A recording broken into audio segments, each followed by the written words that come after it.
Welcome to our channel. Today we how to uninstall BMW ConnectedDrive app from your device, complete guide step by step clearly. To uninstall the BMW ConnectedDrive app from your device, start by locating the app on your home screen.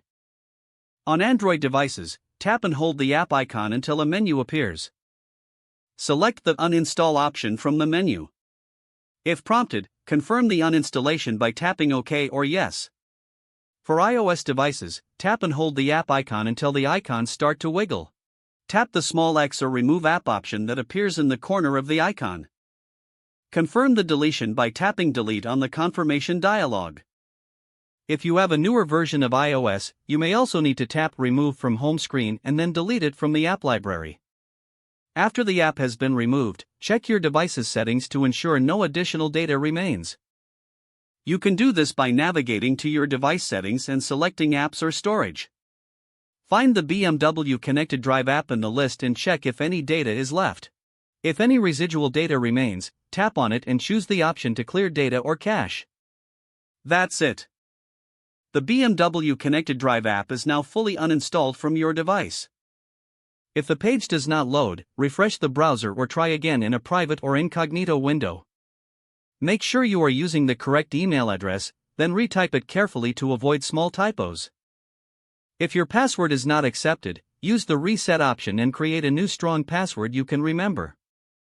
Check your spam folder for verification or security emails, then complete any requested confirmation steps. Enable two-factor authentication if available to improve account security and reduce unauthorized access risk.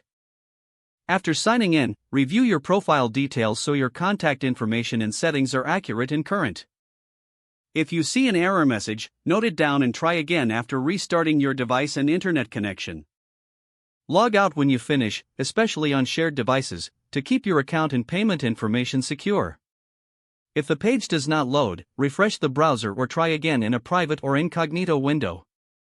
Make sure you are using the correct. If your password is not accepted, use the reset option and create a new strong password you can remember. Check your spam folder for verification or security emails, then complete any requested confirmation steps. Enable two-factor authentication if available to improve account security and reduce unauthorized access risk. After signing in, review your profile details so your contact information and settings are accurate and current. If you see an error message, note it down and try again after restarting your device and internet connection. Log out when you finish, especially on shared devices, to keep your account and payment information secure. Don't forget to like this video and subscribe to our channel for more step-by-step tech guides.